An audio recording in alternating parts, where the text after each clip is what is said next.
Hey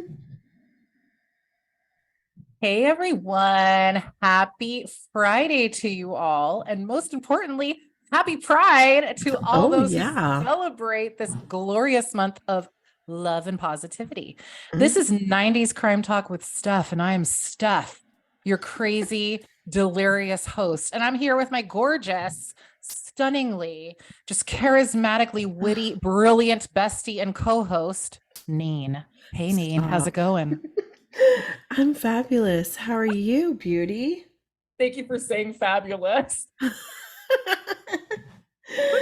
Uh, You it's the know, only word that gets me through the day when I'm kind of tired, yeah, yeah. but I'm cool now because, we have our wine. Clink, clink. Okay. And it's Friday somewhere. So, Let's wet our whistles. alrighty. Um, yeah. So actually, and speaking of the word fabulous, did you hear that Kim Cattrall is back as Samantha What? Jones? Yes. Stop it right now. Let me move my mic in. Are you serious? Oh, yes. So that news broke yesterday, and I was mid work deadline, and I literally shrieked and I was like, oh my God. Now, not to get too excited, see, in my fantasy, I hmm imagined that Kim Cattrall and Sarah Jessica Parker made amends and they hmm worked everything out and they're best friends now. Now, that's not the Absolutely. case. Mm. Basically, Kim Cattrall is going to appear and probably for a buttload of money, which she should get. hmm Um, she's gonna appear in the very last episode, and it's like she filmed her scenes like not with them. So like she basically rolled Dang. up, ka-ching, and said, "Peace out." You know, Wow. I'm sure she said fabulous a few times, but whatever. I love Kim Cattrall. She's such I a love, badass. isn't she? She's so hmm stunning. I want to age like this woman. Like her hmm skin is insane. Like I'm I just so know it. excited. So that was like absolutely it made my whole day. So Oh, I yeah. cannot wait. That is going to premiere. Season 2 is coming up, I think June 22nd. So I will be present with my glass of vino, and I hope you will be too. Yes, we should, what we should do is we should have maybe even on Fridays with Neen or something, we could do like a play-by-play of the episodes or something. We could figure out something and we could watch it and we could talk, like have a little excerpt. I can't say that word. Yeah, like a little interlude of some Yeah, sort. about what we thought. We may have to delay it like a week so we don't do Yeah. spoilers, Yeah, but exactly. I really believe though that it's funny now that she's not in it. She wasn't in the first season, right? Was it first or second? First. First, because this is a second. Correct. Um, you realize how much we miss her and like Yeah. how she was kind of like the glue that kept me watching because I liked the first season, right? I loved it, but something was missing. Yes. Although this was the first season in the history of all of the seasons that Carrie Bradshaw's character did not piss me off. I mean, Really? her character, like when I was younger, I was like, oh, I relate to her, you know, the way she loves and loves the Mm-hmm. wrong person, la la la. As an adult, Mm-hmm. I am just like, girlfriend, first of all, you're a shitty friend, you're a Mm-hmm. shitty girlfriend, and oh my God, you need therapy. True. So I wasn't really saying that this time around. Mm-hmm. She was more likable, more, I don't know. Relatable. Yeah. And you know, the trauma that she went through, it was apparent and it made her even more like you wanted to like learn more about her. So I'm And you excited. and you kind of just wanted to hug her. I think she was a lot more vulnerable Yeah. and she wasn't like I guess you're right. She was more mature. Right. All the other seasons past, Oh, she always had a hissy fit about something or like woe is me and it always uh-huh. dragged on, Hmm. like Hmm. yeah, this season Miranda's getting on my last nerve. Okay. Like, how dare you treat Steve like that? But Yeah, whatever. exactly. Move on. So we'll see what this season brings and man, that's going to be freaking fire when she rolls in. Girl, I can't wait. I mean, I say we like do we watch it together over Zoom or together Mhm. and then we make Cosmos and just Yes. be We need fabulous. to. Dang, that would be fabulous. It would I be. just love Oh. her though. I've loved her since Mannequin. Oh God, she was so stunning in that movie. My Wasn't she? goodness. She's just gorgeous. Oh, Mm-hmm. she's such a hottie. But Oh, yeah. how are you doing, Steph? I I'm know you've had a okay. busy week, to Work say has the least. Yeah, work has been cray, but I do see a glimmer of a light. So we're just gonna keep going towards the light, I should say. Good. I this stress is not worth the wrinkles or the white hair that's still on my head. So I'm just gonna I'm just gonna keep chugging along, and I'm just really excited and stoked to see your face and Aw, to talk about, likewise. talk about a case with you. I'm very, Yes. very, very excited. I'm very, sad to talk about this one in particular, but I'm Mm-hmm. very grateful that you're here with me.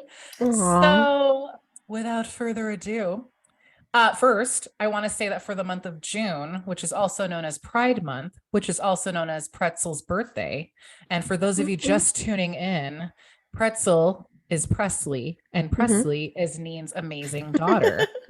She Yes. is the best kid on earth. So June is Aw. just amazing.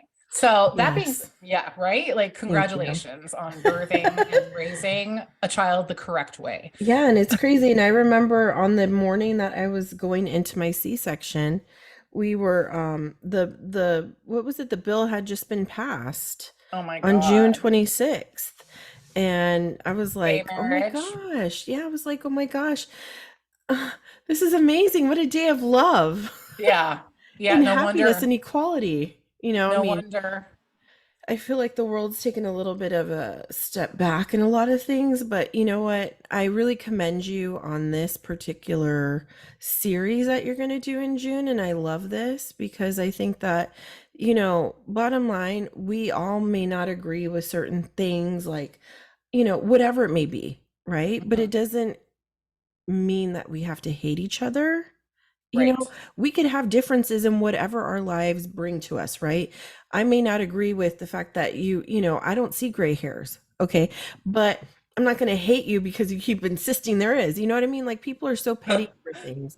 And honestly, God is, in my eyes, God is the only one that can judge any of us. And the whole goal is loving one another, being happy, peaceful. And I Exactly. mean, all this hate just needs to stop. So I really am looking forward to, not looking forward to hear these stories, but Yeah. you know, maybe it'll shed a positive light on how we need to treat others, and we shouldn't go down, crazy paths when we don't like Exactly. someone. We could just walk the other way.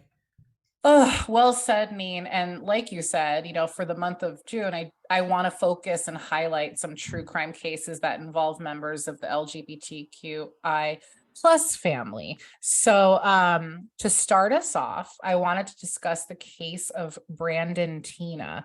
So, this case, like all others that we have discussed and will discuss, is absolutely tragic, just all around. So, before we dive in, I want to give a few trigger warnings to sort of prepare you. So, this case involves deeply disturbing acts of violence, hate crimes, discrimination, sexual assault, and murder of a transgender individual. So, I know and I definitely understand that these topics can be distressing for some listeners. So, if you feel like this is too much for you, I totally get it. I understand, and I will just catch you on the next episode. But to those of you who are staying, let's get to know a little bit more about Brandon Teena. So, Brandon Teena was born Tina Renee Brandon on December 12th, 1972, in Lincoln, Nebraska. At the time of his birth, he was assigned the gender of female, but identified as male pretty early on. So, out of respect, I will be referring to Brandon using he, him pronouns, as Mhm. well as his chosen name, Brandon. Okay. So Brandon's mother, Joanne, was a single mother, and he actually never met his father, who horribly died in a car crash 8 months before he was born. So, Oh, Joanne wow. got pregnant, and a month later, he was killed. Awful, Oh, right? sad. Yeah. Goodness. And I guess that took kind of a really big toll on her because there was a period of time when Brandon and his older sister Tammy went to live with their maternal grandmother. But this was only just for a couple of years because they went back to Joanne when Brandon was about 3 years old and Tammy was 6. And Hmm. Joanne, she worked her butt off in order to support her kids. And she worked as a cashier for a clothing store. And she also was receiving disability checks. Things were definitely hard on the kids, and this is to say the least. Brandon and Tammy were unfortunately the victims of sexual assault at the hands of their uncle. And unfortunately, this abuse lasted several years. And I Yeah. couldn't find if Brandon or Tammy shared this information with anyone. I think I saw somewhere that they told their grandmother, but I don't want to say that because I don't have Yeah. confirmation. So that happened. Hmm. Brandon began rejecting the traditional female gender roles as a young child and instead adopted male habits, such as in his way of dressing and how he presented himself overall. When he was little, Joanne would just chalk this all up to Brandon just being a tomboy. Oh, he's just a tomboy. Hmm. But as he got older in his teen years, Brandon decided that he was definitely a boy trapped in a girl's body. And it was at this point that he flipped his name. So he was no longer going by Teena Renee Brandon. He was now Brandon Teena. He continued to dress Wow. masculine and he would even stuff a sock down his pants. And this sock and this bulge that it created gave him like a sort of confidence, to Hmm. like go out there and try to holler at girls. So he And be began dating. himself, right? Yeah, exactly. He began dating and he dated a lot. Joanne was not cool with this at all and refused to acknowledge Brandon's quote unquote new persona. She would continue to refer to Brandon as Teena and say things like, oh, she's just confused. She's just a tomboy. She doesn't know what she's doing. And sadly, I'm jumping way, way ahead, but she would continue to do that even after Brandon was no longer here. Like, yeah, it's Really? it's disgusting. So Wow. never acknowledged her son as her son. It was her daughter, Teena. Wow. So Brandon attended PSX High School in Lincoln, where several of his classmates remembered him being like awkward. Hmm. Who wasn't though in high school? Yeah, But exactly. he definitely struggled. And during a sophomore year of high school, he protested, or I don't know how to say that. Protested, like when you're in Yeah. protest. Yeah, Um, protested. the Christian views, thank you, the Christian views on abstinence and sexuality. And he shared his opinion to a priest. He was like, I don't agree with you. He also began to rebel when it came to the strict dress code of this school Hmm. and began dressing very masculine at school. So before it was just like in his personal time, but now it's like he's bringing it to school. Towards the end of senior year, closer to graduation, Brandon began skipping school a lot and was failing a lot of his classes and was expelled in June of 91, only a few days before graduation. So he got kicked out. Hmm. Bye. But before his expulsion, sometime during senior year, a US Army recruiter came to speak at the school to try to get some students interested in enlisting in the Army. And this piqued Brandon's interest to say the least. So he actually ended up enlisting after his 18th birthday, but he was not accepted because he indicated his gender as male. And I guess they were able to quickly deduce that he was not born male. I think you have to provide like some sort of documentation, maybe a birth certificate Hmm. when and clearly his documents reflect the gender being female. Hmm. So this was another slap in his face. The Wow. constant rejection and total lack of respect from his mother, as well as the whispers and looks at him around town, definitely started to take a toll on Brandon. And he unfortunately tried to end his life. Hmm. This was around January of 92. His good friend Sarah took him to a crisis center following this attempt, where Brandon underwent psychiatric evaluation.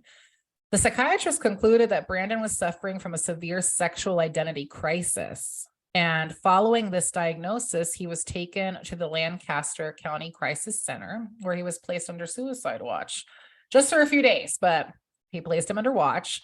And when they decided that he wasn't like a danger to himself, he was released and he began to attend therapy, but just for a couple of weeks. It was during one of these therapy sessions that he finally revealed that he had been assaulted many years prior by his uncle, but he did not discuss anything surrounding his sexuality during these sessions. So he was very tight-lipped about that. Yeah. So, as I mentioned, Brandon was very good looking and quite the ladies' man early on. Now, these ladies or girls, I should say, I mean, they were all teens around this time, Brandon Right. included, claimed to all be unaware of the fact that Brandon was born female and still had female anatomy. Brandon, like I mentioned, would stuff a sock down his pants and would bind his chest with like an ace bandage and wear like shirts to hide the bandages. Mm-hmm. Combined with his good looks and the way he treated the girls, I guess kept these girls in the dark. I don't know if I believe. I kind of call bullshit. Right. But again, it was the 90s, it was Nebraska, and the gay community was pretty much non-existent there. Exactly. So, it could very well be true. I did see some interviews though. I saw some interviews where a couple of his girlfriends were interviewed and they all maintained that they had no idea he was, and this is quoting them, a girl. They were fully convinced that he was a natural born male and they really liked him. They were like smitten beyond belief. They liked how he looked, and they loved how he treated them. Like one girlfriend was like, Brandon treated me like a princess, and men in Nebraska don't treat their women like this. Another girlfriend spoke of how Brandon was just so easy to get along with. He was affectionate, a total gentleman. And Brandon would always like talk about cars and stuff. So it was like, oh, he was such a guy, but he was like an attentive guy. Right. The majority of these girls stated that they had never gotten intimate, at least all the way with Brandon. So that's how they were able to explain away the duhness. Right. Like, but really? I think though, like during that time, I mean, I don't know, when you hear the story, right? And you hear like, it's hard for us to believe that, like, okay, come on, right? But I had a friend when I worked at this place a couple, years ago, and he was from that type of town. He was from Indiana, and they like, it's weird because we come from a very diverse, multicultural area where we see these things, or but places like that back then Exactly. are so naive to stuff.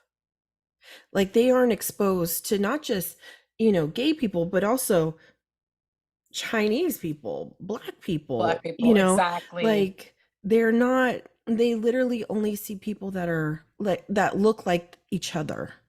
So the idea of someone that could possibly even be a girl posing, or a girl but posing as a guy, or vice versa, might be like, they probably might not even think that. Like, is That's that such a good point. Yeah, Nate. No, you're they might right. be like, that's not possible. He's just really feminine, or, whatever, or manly. It just Right. doesn't, might not compute with them because they're just very kind of in the dark. And I for sure, their totally, parents ain't going to educate them on these things. So, just exactly. saying.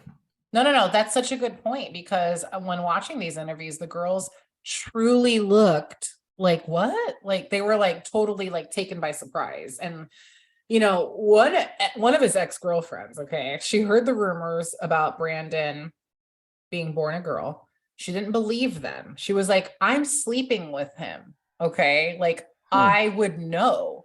But then, as she's talking, she's like, but he would keep his clothes on and the lights off. But I was sexually intimate with him. I don't, how is that a woman? And Yeah, she how's had that no possible? idea. So like she had no idea that Brandon was wearing a strap on, Because basically. I was just gonna say, how is that possible? Yeah, because Because even me, I'm like, how How did that Yeah, happen? because no, Neen, because she even was like, she's like, when she explained this to whoever was telling her, they were like, check, like make him take his clothes off and feel around. Mm-hmm. And she did, and she was like, but his hands are in my hair. Like, Mm-hmm. how? Right. So, and she goes, and I had never heard of a strap. Like she said that. So I totally, you're so right. Like it's a lack of knowledge, Just basically. education, yeah. And uh, obviously they were doing it in the dark. Yeah, but she told Brandon. So when she went back to him, she was like, "You need to take off your pants this time," and la la la. And then she would, I guess, either she was in the moment, but she still didn't see. She just wasn't comprehending that it was a strap on. She was just Mm-hmm. focused more on, well, his hands were up here, up by my face. Right. So he's So not holding anything in place. exactly. Wow. So yeah. So, anyways, that happened. But Brandon, he was over here wooing all his girlfriends, showering them with gifts. He didn't really have a lot of money, though. He worked odd Mm-hmm. jobs here and there, but he didn't make enough to support his lavish lifestyle of wining and dining these girls. So he would later resort to check fraud in order to keep up that generous gift giving habit, which of course Wow. would come to back to bite him in the ass. Mm-hmm. By 1993, Brandon faced multiple counts of theft and forgery. And it was after this that he decided to just leave Lincoln and start over in the remote city of Falls City, Nebraska. Yeah. So he bid Wow. you. He was like, okay, bye. I'm going to start over. People were starting to talk more and more about him. And he just was like, I am living my life as Brandon. So maybe if I start over in another city, people won't be the wiser, Question. Yeah, you know? exactly. So he relocated to Falls City and he was living his life as a man. And it didn't take long for him to make some friends. One of these people was Lisa Lambert, whose home he ended up moving into. As far as I know, this friendship was strictly platonic. But through his friendship with her, he met and fell for a girl named Lana Tisdale.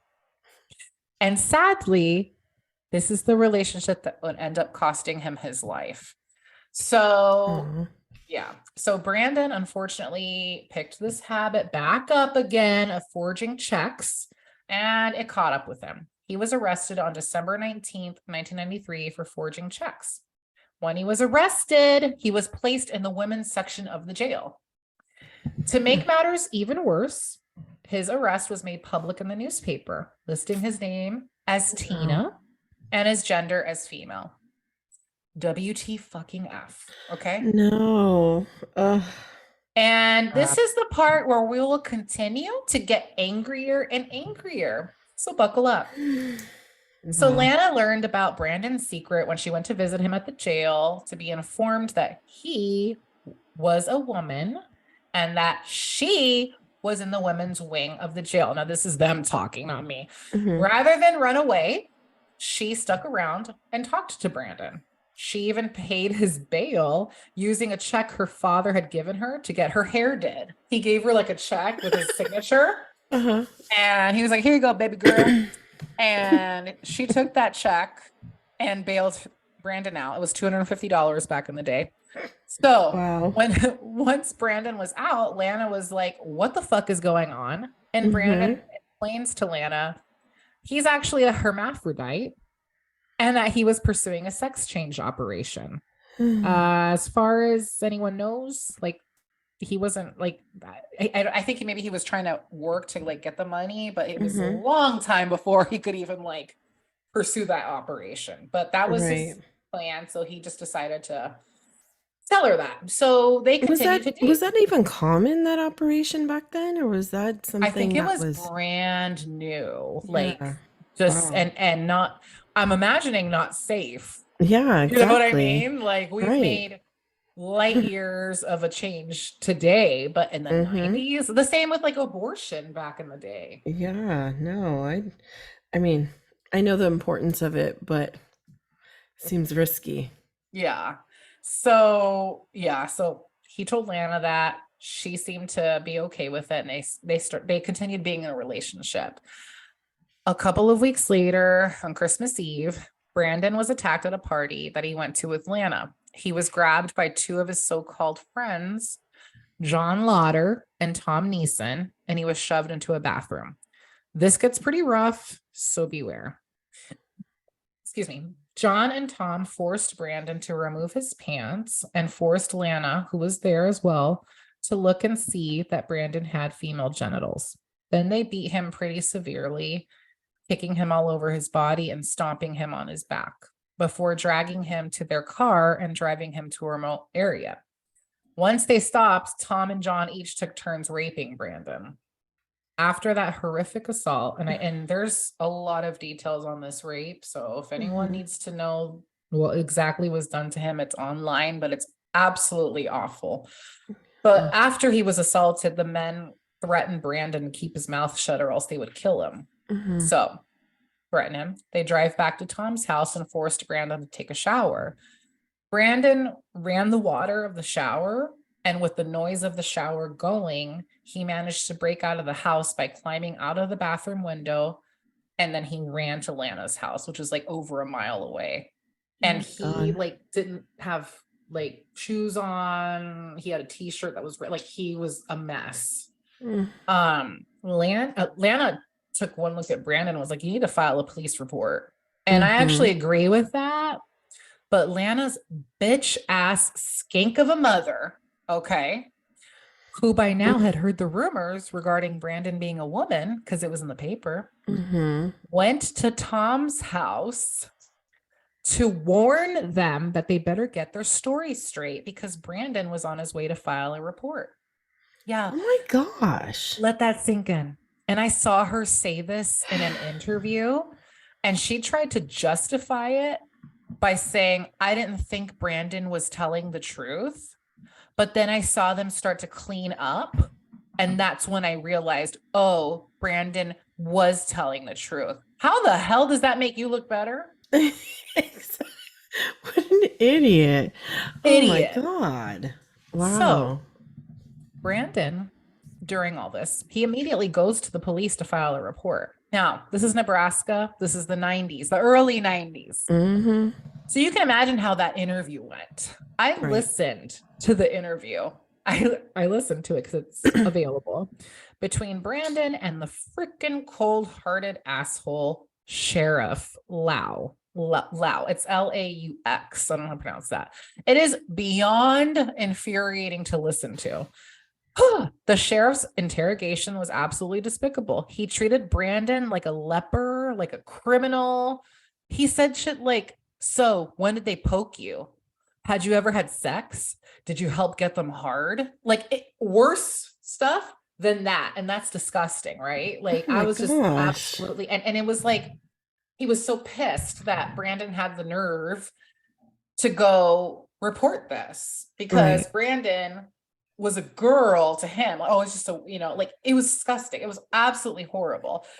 Brandon was pretty much getting assaulted again with this line of questioning. So like he's already been raped and he's being raped again with this line of questioning. So it was awful. He was probably like, why the fuck did I do this? And he went on, he left. He gave his report, he left. 3 days later, this douchey sheriff brings in Tom and John to question them, but releases them immediately after they denied raping Brandon due to lack of evidence. What? Lack of evidence? So, yeah. So now these two losers were furious that Brandon went to the police and started plotting their revenge. They actually had started plotting prior to Brandon reporting since they learned he was going to go to the police. So the second that Alana's mom was like, yo, he's going to go report you guys, they started saying, okay, we gotta do away with him. He's out of here. So December 26th, so he was raped on Christmas Eve. He reports it right away. The next day, Tom and John drive to Lincoln thinking that they would find Brandon there. And they brought with them a hatchet and rope. According to Tom, they had planned to chop Brandon's head and hands off so that it would be difficult to identify his body. But they were unable to find Brandon that day, so they just continued plotting. December 30th, though, their plot would come to fruition. So first, Tom and John went to John's mother's house and they picked up 2 pairs of gloves. Then they go to another friend's house where they stole his gun. Once they had their supplies, they drove to Linda Gutierrez's home. Now, Linda Gutierrez is Lana's mother. She's back. That skank. Okay. So I guess they figured that Brandon would be with Lana. Well, he wasn't. But Linda went ahead and let the men know where they could find Brandon, which was at Lisa's home in Humboldt. So like Lisa is his friend that he lived with. So they drove off and arrived at around 1 a.m. on December 31st. Tom and John put their gloves on, they grabbed their gun, and they went to knock on the door. When they got no answer, they kicked open the door and started looking around. They went to Lisa's room and she was just laying there on her bed and her baby was in the crib. Her baby. Wow.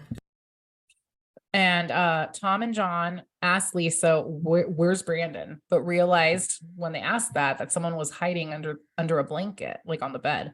Mm-hmm. So they ripped the blanket off and they see that it was Brandon hiding.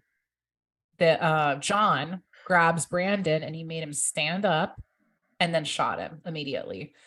He fell on the bed, but didn't die right away. So Tom grabbed a knife from the kitchen and stabbed Brandon in the stomach.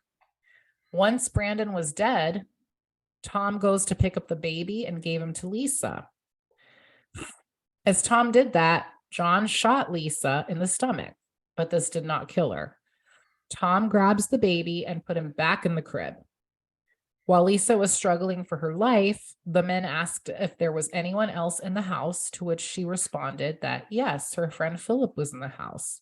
Philip was at the wrong place at the wrong time. He was dating Lisa's sister or cousin, and he had gotten into a fight with her. So he went to go like chill at Lisa's house. And that's how he got involved. Shit. So John leaves the bedroom and comes back with Philip, who's just absolutely terrified because he had heard the gunshots. He's like, fuck, what the fuck? He enters the room. John, as he enters the room, he shoots Lisa in the eye. And this time killing. Oh my gosh. Philip is begging for his life, but was led back to the living room and told to sit down. He listens. And as soon as he did, John shot him twice, killing him instantly. John went back to Lisa's room and shot Lisa and Brandon again to make sure that they were dead. Thankfully, they did not harm the baby, but they straight up left him alone with the 3 dead bodies. And then they left. Oh my gosh. Yeah. And Tom drove back to Falls City. And during the car ride home, John threw the knife and a box containing the gun into the Nemaha River. They drove to Tom's home and arrived sometime at 3 a.m. Tom's wife and John's girlfriend were there, and the 2 men instructed them to say that they were home at 1 a.m. if anyone started asking questions.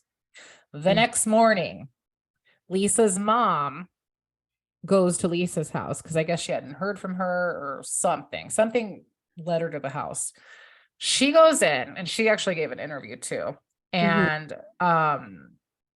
she knocks, nothing happens. She goes in, she sees Philip deceased on the couch, and she actually called him a really disgusting racist name and just kind of walked over him. Continued walking to the bedroom because she heard the baby crying, sees her daughter dead and Brandon dead. And I think she was a nurse or something. She kind of just sprang into like action to like, clearly everyone was deceased, but she had to make sure the baby was okay. So that's the one good thing she did was she got the baby, she fed the baby a bottle, and then she called 911. And so really quickly, all the pieces fell into place because Tom and John were arrested literally the same day, like later that day.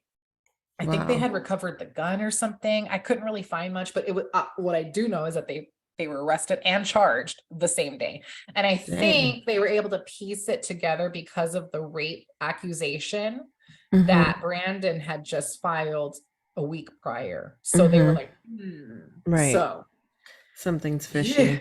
exactly. So these two Mm. losers had separate trials. Tom's trial began in February of 95, and he basically ended up accusing John of committing the murders, which she did, in Mhm. exchange for a reduced sentence. He did admit to being an accessory to the rape and murder, and later admitted to being the one who stabbed Brandon. Tom was sentenced to life in prison in March of 95. Now, the death penalty was on the table for him, but because he agreed to testify against John, they Mhm. took it off. Like, so that they're like, here, if you help us, like, we'll take Right, the death we'll help penalty you. off. Yep. Exactly. So he was sentenced to life in prison literally like a couple weeks after his trial started. Mm. John's trial took place in May of 95, and this one was a quick one. With Tom's testimony, because he sure as hell testified in these proceedings, as well as the evidence, the jury found John guilty of murder like a couple weeks later, the same month, and he was sentenced to death. Both John and Tom ended up appealing their convictions, but they are both still locked up and rotting away, and John is still on death row. Wow. Yeah. So in a nutshell, that is the tragic, horrible case of Brandon Teena. And I do want to say that this story inspired the movie Boys Don't Cry, which is portrayed by Hilary Swank, which I think she won an Oscar for. Mhm. Um, and Chloe Sevigny, or I don't know how to say her last name, but she Mhm. actually played Lana. Wow. It's not like an exact, telling of the story, but it does allude to it. And I Mhm. think it was an important movie to be Certainly. made. And, Brandon Teena basically serves as a stark reminder of the discrimination and violence faced by the gender community. Mhm. And through the events that unfolded, we witnessed the devastating consequences of prejudice and intolerance. And I truly believe that Brandon's story highlights the urgent need for greater understanding, acceptance, and support for the trans community. And I feel like we all need to educate ourselves and others and the kids, that Mhm. about the transgender experience, and just try our best to promote empathy, compassion, and love. I mean, Mhm. it's sad that this is how we learn, unfortunately, at the cost of somebody's life, Right. but that it is what it is. But Uh, yeah, so that that's his is story. so devastating and so Yeah, just torturous. it is. And what's even sadder is that even in death, he can't even be respected because his mom, like I mentioned, referred to him as Tina, Mhm. to the point it's on his headstone. Like, here lies Tina Brandon, Mhm. beloved daughter, beloved sister. It's like disrespect, disrespect, disrespect. Like, Right, exactly. My gosh. Now, quick question. So, do you think so when we first started talking about this and you mentioned that the interviews with the girls and they were saying, you know, they didn't they weren't aware, right? right, And you had mentioned it was kind of hard to believe, which is true too, right. right? Um, do you think that they played any role in if maybe they did know or had an inkling and maybe shared that information with those two guys, which maybe amplified their anger even more? And I they're think now so. playing like innocent, like, oh, we didn't know, because they don't want to feel like any type of guilt. I definitely think so, Neen, because I feel like in these small towns where you don't come across something like Mm-hmm. this type of situation, I feel like people just all they do is talk. Mm-hmm. I highly doubt that these girls were like, "Oh no, I can't say anything." I go, "Oh no, I'm not a lesbian," or I just feel like, yeah, they definitely had a hand Mm-hmm. in his life being cut short. Absolutely. I mean, Tom and John, they were friends with Brandon. Like Mm-hmm. and John, I believe, was Lana's ex, but like way before like Brandon and Lana started dating. And they just couldn't believe. Like they were like, well, we would like check out girls together. Like I think they just were like, what? Like we were hanging out with a woman? Like, ew. Mm-hmm. Like we need to Yeah. show her who's boss, like that sort of mentality. So I think the girls talking, even hearing Lana talk in some interviews, I was like, Yeah. really? Like that's how you want to Just talk about didn't. Brandon? Like, Yeah. really? So, okay, so just playing devil's advocate here. Um Mhm. Listening to the story and thinking back to like the time frame that they were in, right? Where Right? all this was still rather, taboo. Like Yeah. people really didn't talk about it. And of course people tried. I feel like there were some people that were just out, right? But it was a shocker to see, obviously, Right. because it wasn't common. And the people that did try and um what's the correct term? I'm drawing a blank, like transition, right? Hmm. um do you think that by him being quiet about it and kind of doing it, and I understand his reasoning for trying to not want anybody to know because of the backlash, but do you feel at all he should have been honest with those girls, or and that might have prevented him this fate, or do you think it would have happened regardless? Not just the girls, but in general. Like, I know it's hard, and it's the times, and it's the Right. whole situation, but when you think about it, like, for example, say you're straight, right? And there's no way, in no way, shape, or form, that you are gay, okay? And you find out I'm transgender. Like, would you feel betrayed that I couldn't confide in you? So it's kind of murky because if you're trans, so Brandon truly believed he was a man. Mm-hmm. So one could argue that he wasn't lying, Right. like he felt that he was a man trapped in a body that didn't have the, you know, matching like parts that Mm-hmm. correspond with him. So I think I think maybe that's how he like coped with like, I'm Mm-hmm. not lying, I'm actually being honest, I am a man. Right. And if you were, I mean, I would probably be like, wow, like I would probably be sad, but more about like, what am I doing wrong to not make you feel safe to tell me? Mm-hmm. So, because Brandon knew that if he were to be honest completely, you know, like I was born a girl, he would he would be discriminated against and Mm-hmm. not given a chance. And maybe he wanted to like have the person fall in love with this his soul and his Mm-hmm. who he is, gender aside. Right. So yeah. Because this was like a common thing back then, Yes. early into the like early 2000s, where people just didn't, and in the 80s obviously, where people just kept this quiet. And it Right. wasn't until later that maybe, obviously, because we've all heard these stories where people are married Hmm. and they don't realize. We've seen it on Maury, we've seen it on, Yeah. like, where they're like, oh my God, I've been sleeping with a girl and I thought it was a guy the whole time. Yeah.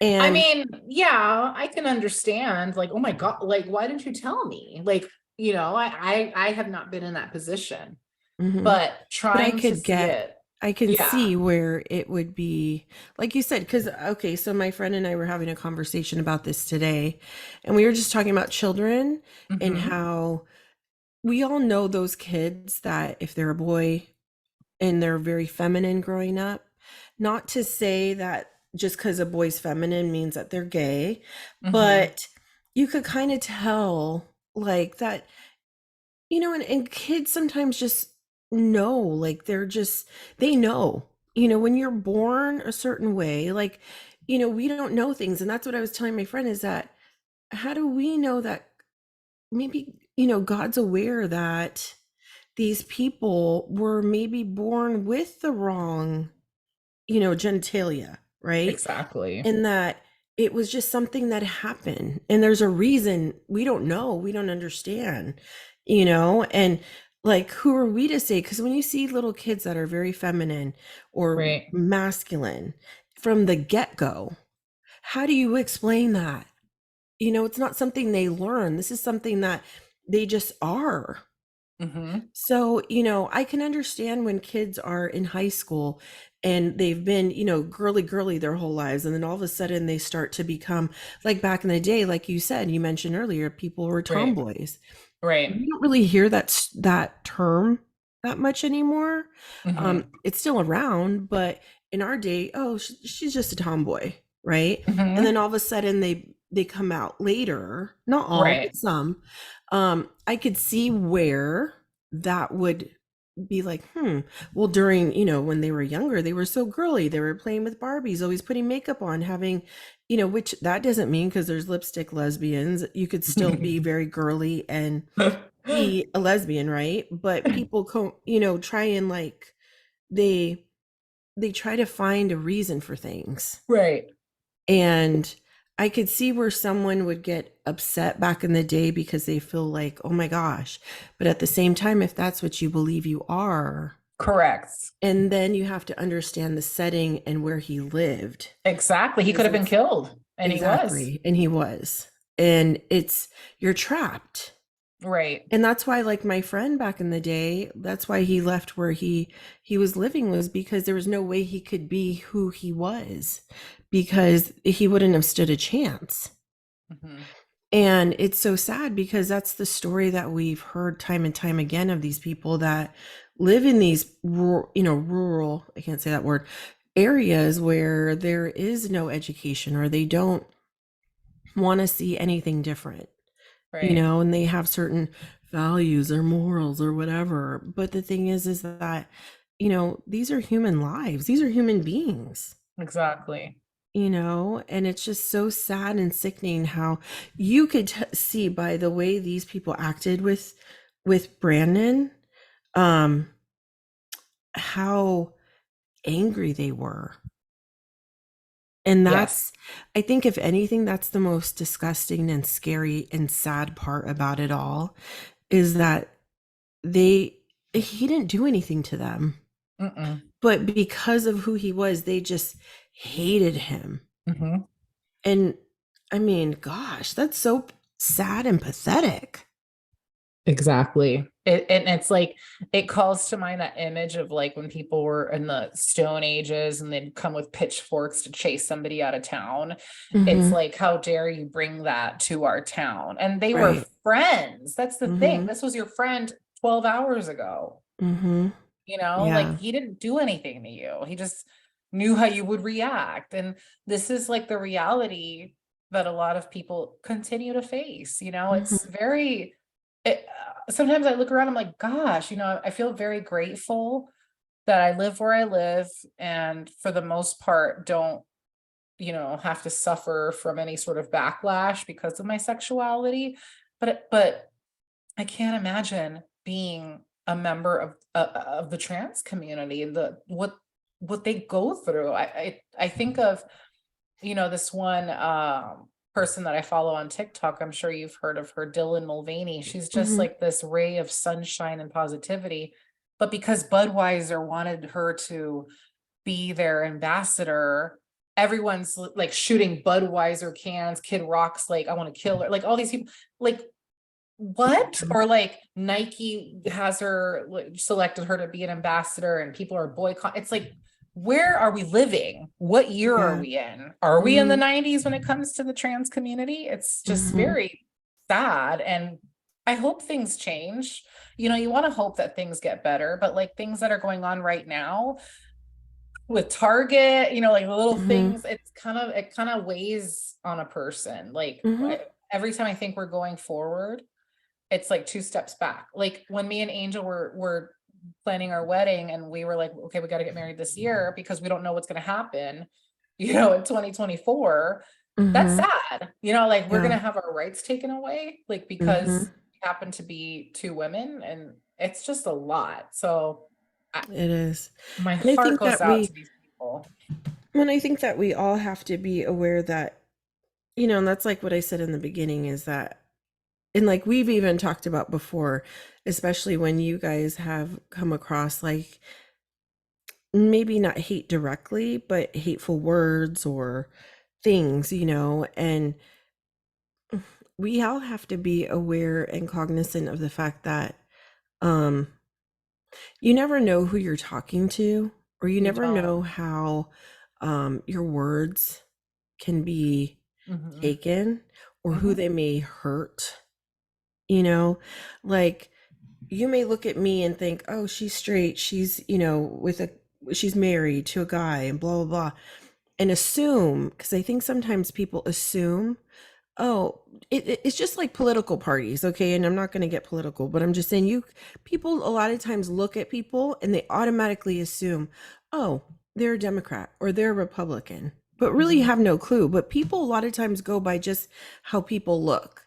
And it's just like with me, people could come up to me and assume that I don't have gay friends Hmm. and say derogatory. Or that you're Hispanic. Exactly. And that's the thing, is don't judge people by who you think that I am, Hmm. because the problem is that you have no clue.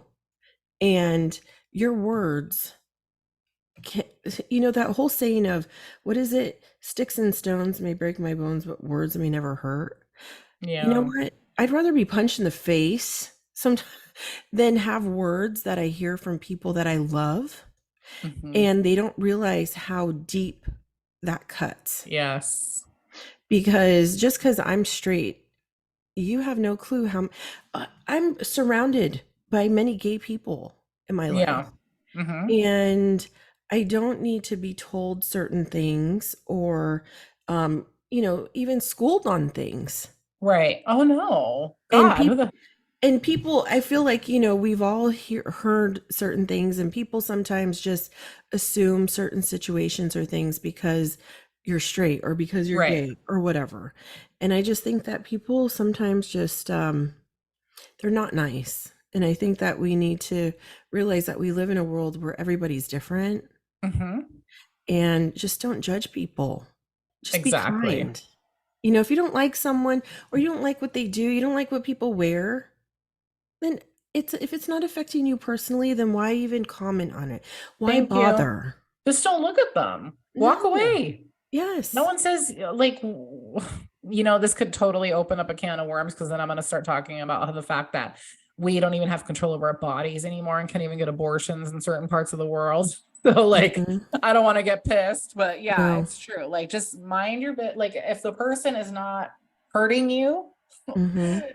just turn around and walk away. Like, Exactly. it's not affecting you in any way. Like, oh No. God. And real quick before we end, so back in the day when I was going to church, when I was younger, Yeah. in San Francisco, there was a church that we used to go to, and there was a few gay people that were in there. And but they never said, out loud they were gay, right? But you knew, and we would see them with their partners or whatever, and it was just like, didn't even think anything of it.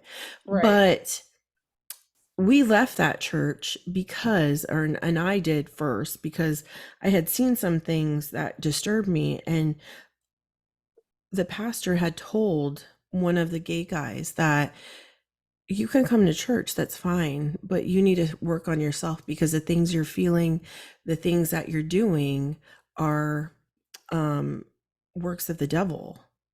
And Ew. he felt suicidal. He felt horrible about the kind of person he was. And I sat there one day and I was crying to my parents, because I was like telling them, I can't agree with a church that would do that, Right. or try and change this person because of who he is. But we'll accept you, but we're going to try and fix you. Yeah. And that's not right, because No. and I stand by that till this day, is that I can't judge anybody. You can't judge anybody. There's only one person that will judge us, and that's in the end. And that's not for Hmm. us to know, or anybody to try and change that or make anybody understand that. We don't have the Exactly. answers, you know? No. And I think that it says clearly in the Bible to love one another, to treat people with kindness and have an open heart. Exactly. And I think that's something that we all need to go by. And it's funny how people conveniently forget that part in the Bible. Hmm. Like, Right. they always forget that part. Love your neighbor as you would yourself. Hmm. They always Exactly. forget it, but no, they focus on the gay. Mm-hmm. Yeah. And I mean, gosh, some of the most loving, amazing people in this world, and it's just sad. Like this kind of story, and I know we're going to hear more as the month goes on, but it's just, you talking about this story makes me think of a couple other ones that I've heard, and it hurts my heart because it's just like, you know, we shouldn't have to be telling these stories at all. No. And unfortunately, we learn a lesson, I guess you can call it that. Hmm. It makes a few people change their opinion on things, but at the cost of somebody's life. Like we Right. couldn't just pop out the womb and be a loving individual. Exactly. Yeah, that's so sad. But Yeah. my gosh, that was a deep one. Yeah, that was yeah, it was hard.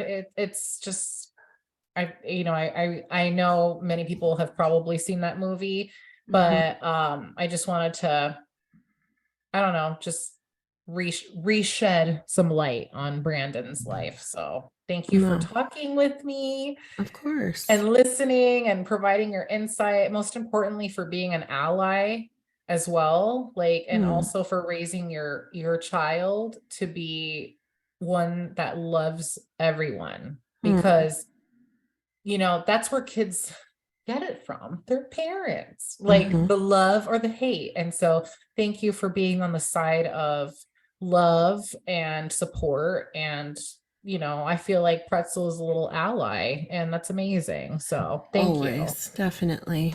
Aw, Oh, we but love yeah, you thank and you. thank you. I love you. And thanks for hanging out with me tonight, Neat. And Of course. I hope you guys, I don't want to say I hope you guys enjoyed this, but thanks for listening. Yeah, I And know. It's always so weird, right? it is, but tune in next Friday where we're gonna do Fridays with Neen. What? Yeah. Oh My man. favorite day. So Aw. yeah, without further ado, Neen, catch you on the flip side. Oh yeah. Peace out, buddy.